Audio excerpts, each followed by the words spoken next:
Hello chess fans, this is Rick from Chess to Impress. Only 41 days left till the World Championship match will kick off between Carlsen and Caruana in London in November. It's the 47th event in the history of the undisputed and official World Championship, and on Chess to Impress we are continuing the countdown by looking at the first 46th event for the World Championship. We've arrived in 1966, the Botvinnik era is behind us. We have a new world champion, the 9th world champion, Tigran Petrosian. He defended his title for the first time in 1966 against Boris-Spassky. After the controversy in the previous candidates tournament of 1962, the 1965 tournament was the first to be played as a knockout series of matches. It was Bobby Fischer who said in 1962 that the Soviet players had agreed to make easy draws against each other to save energy for the games against the other players. And there was some truth in that. So FIDE, the World Chess Organization, decided to go to knockout matches. Two players were seeded directly into the tournament: Mikhail Botvinnik, the loser of the last championship match, and Paul Keres, who was second in the 1962 candidates.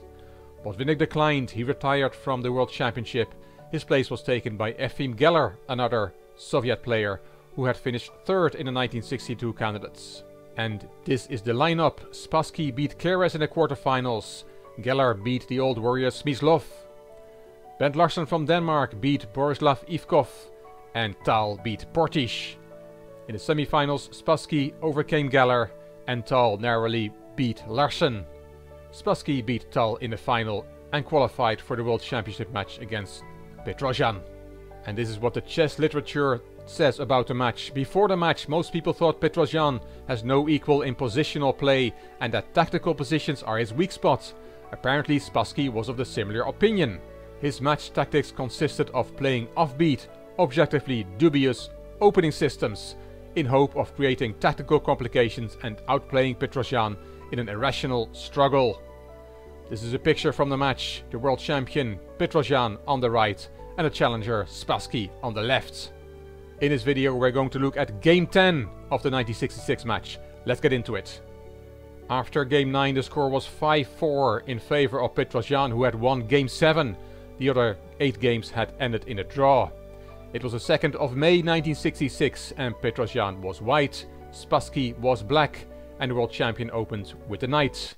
Knight f6, g3, g6, c4, bishop g7, bishop g2, both players castled, knight c6, knight c3, d6, d4, and a6. We have a King's Indian through an unusual move order. A possible idea here is to play rook b8 and b5, as explained by Grandmaster Feingold. Another plan is to push for e5. Petrosian played d5 and the knight went to a5.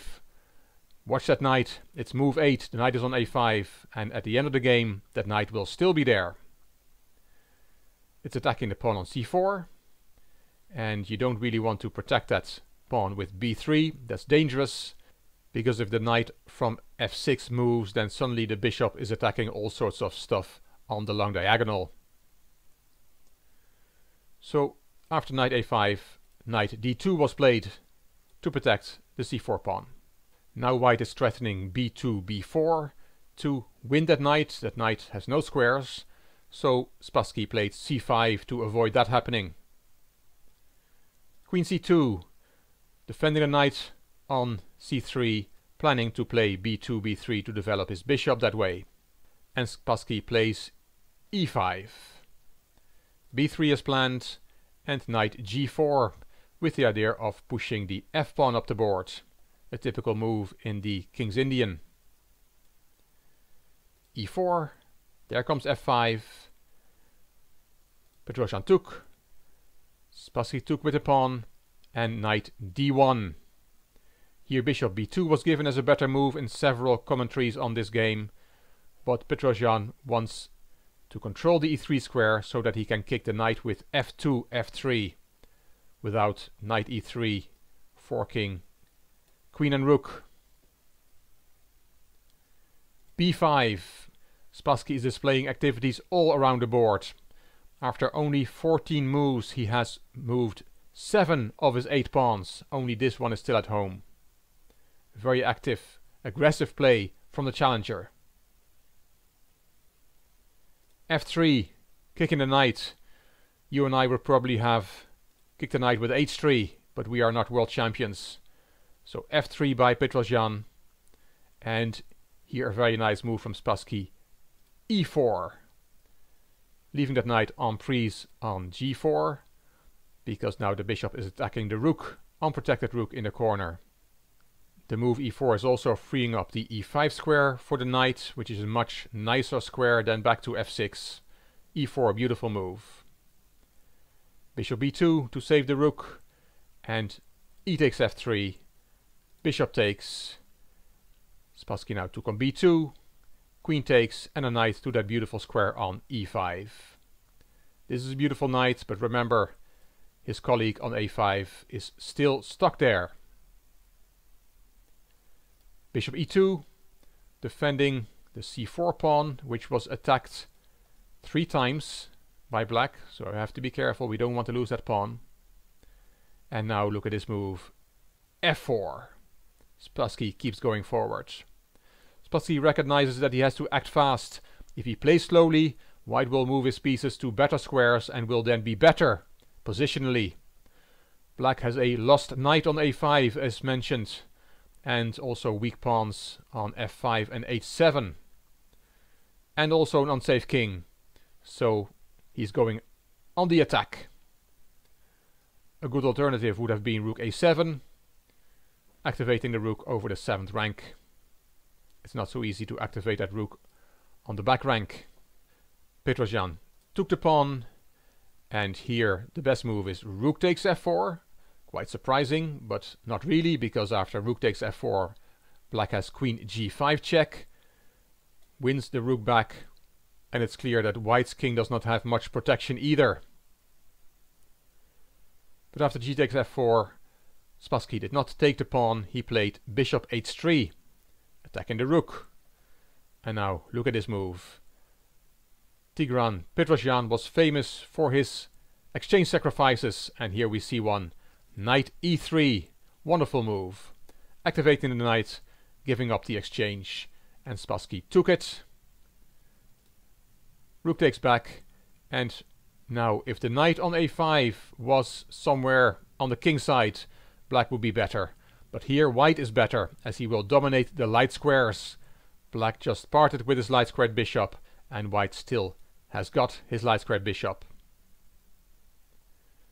Knight G6 saving that knight. Bishop G4 on its way to the very beautiful square on E6. Knight takes F4, protecting that E6 square. But look at this move. Petrosian just sacrificed an exchange, and he is taking off the defender of the E6 square, sacrificing another exchange. Rook takes F4. Beautiful move. Rook takes, and bishop E6 check. That bishop is worth at least a rook on that square. Black only has 2 replies. King F8 runs into queen H8 check. King E7, queen takes, king back, another check, king up, another check, and that forks king and rook. King E8, queen takes F4, and white now has extra material, and black still has that knight looking on from afar. The only other legal move that black has is rook F7, which was played by Spassky. Knight E4 improving that knight, and here rook A7 does not work because of knight F5 with a threat of queen G7 checkmate, and white wins in all variations. This checkmate threat is very nice, the rook being pinned. After knight E4, Spassky played queen H4, desperately looking for counterplay. Knight takes D6, queen G5 check, king H1, and now rook A7. And if you ever wondered how minor pieces, bishop and knight, can be better than rooks, then take a picture of this position and hang it on your wall. Black's rooks are either pinned or doing nothing, and white's minor pieces are completely dominating this position. These two pieces are the strongest bishop and knight in the history of the game. What if black takes that knight? Then white wins with bishop takes f7 check, king f8, check, king e7, and knight f5 is a beautiful fork. Yes, white's queen is hanging as well, but white can save his queen by giving a check before taking black's queen. This is hopeless for black. So rook a7 was played, bishop takes, rook takes, and we have the final move of the game. If you have not seen it before, you will remember this forever. We have seen 2 exchange sacrifices from the world champion, but if it's not enough, he now sacrifices his queen to finish off the game. Queen h8 check is the last move of the game. A brilliant tactical shot to finish off a truly remarkable game. Spassky resigned here. He has only one move, and then knight takes f7 check picks up almost all black's pieces. King g7, knight takes g5, an extra piece, and black still has that poor horsey on a5. What a win from Tigran Petrosian in game 10, stretching his lead to 2 points. He was now 6-4 up. And Petrosian won the match, but not by much, by only 1 point, 12.5, 11.5. If you look at the table, you can see that after 19 games, the score was level. Spassky won game 13 and 19. But then Petrosian won game 20 and 22, which got him to 12 points, which meant that he was sure of retaining the title. Spassky won game 23, and the last one was a draw for Petrosian to win this match. The chief arbiter O'Kelly said after the match, Petrosian's superiority was felt throughout those 2 months. There were a few theoretical improvements since the challenger did not follow the trodden path. Spassky very often violated the principles and laws of theory and paid dearly for it. Many people are disappointed with Spassky's play. At times he was overcautious, sometimes too reckless, like he was in game 10. But the Iron Tigran never gave his adversary any chance of success. Spassky's performance surprised some leading grandmasters who thought he would do much better. The outcome, however, was decided by Petrosian's greater experience. Spassky is a talented player, but has little experience and is too young. But he will show his worth at some future time. And O'Kelly was right, because as we know, Spassky later became world champion. He successfully navigated through the candidates matches again, and in 1969 we saw the rematched Petrosian against Spassky, and that's what the next video is about. Hope you enjoyed this video and Petrosian's beautiful game with 1 exchange sacrifice and another, and a queen sacrifice to finish it all off. If you liked the video, please give it a thumbs up. Please subscribe to the Chess to Impress channel and please leave a comment. If you like the video, if you like the series, it would be great if you can share it on social media by clicking the share button on YouTube. The link to the series is here, and this is Rick for Chess to Impress. Thank you for watching.